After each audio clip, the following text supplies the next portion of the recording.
My husband and boss Adam is laughing at every joke that leaves the lips of his first love while I watch them through the glass doors that separates his office from mine. I had been dutifully preparing some documents that needed his signature and also setting up his meetings for the day like I have done for 7 years as his secretary, but since Sophia's arrival, I have been unable to get any work done.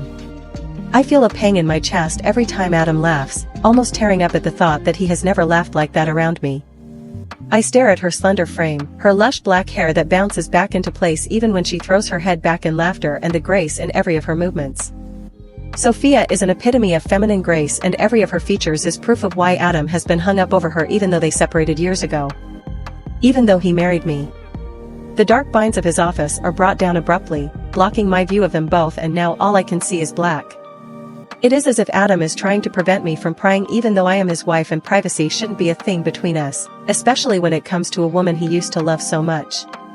I still remember how shocked I was when she walked up to me earlier, heels clicking ever so sophisticatedly on the office tiles. I saw the feet cladded in shiny red heels before I raised my head to look at her. Aria, I didn't know you still worked here. I can't believe Adam is still making you work even after you both got married. That man is something, isn't he? She said, smiling sweetly with blood-red lips that would look horrifying on me if I dared to try that shade of lipstick. I couldn't speak, caught in the shock of staring face to face with her after all these years, especially as she still had the same aura of wealth and confidence that I have always known her to possess. For a split second, she made me feel insecure in my gray office wear and my tight bun hair and the fact that I wore little to no makeup. Sophia. Adam's voice was what broke me out of that trance I was stuck in as he stepped out of his office, and there, right in front of me, he hugged her ever so tightly like an old-time friend before he led her back into his office without sparing me as little as a glance. Now, they are alone together in his office, the blinds of his office pulled shut so that I can't see them but can only hear their muffled voices and his own laughter every now and then. I squirm in my seat uncomfortably each time they laugh, gripping the edges of my table tightly and too destabilized to get any work done while they are both holed up in there. I stare at the calendar on my table. Today's date is marked with a red marker and I sigh deeply. Does he even know today is our 3rd wedding anniversary?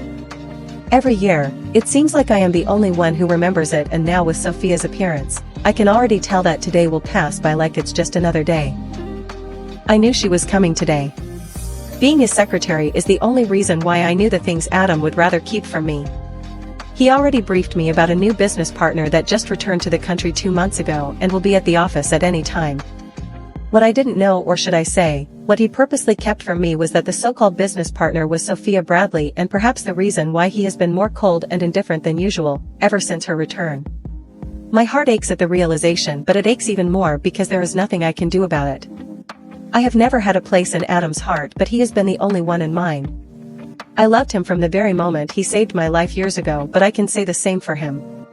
He always reminds me, even without speaking, that our marriage is nothing but an attempt at fulfilling his grandfather's wishes, and I knew if he had gotten his way, he would have never looked at me twice, not to talk of getting married to me. Grandfather's love for me is perhaps the only reason I am still sane in this loveless marriage. The old man never ceases to show how much he cherishes me, but when has that ever been enough? I am married to Adam and not his family. The clock ticks endlessly, yet Adam remains in there with her. Their laughter dies down all of a sudden and I can barely hear a word they are saying. Unable to hold back anymore, I stand before the restlessness kills me. I am his wife and I deserve to know what is going on. To look natural, I quickly make 2 cups of coffee. After all, I am his secretary and this is a part of my job.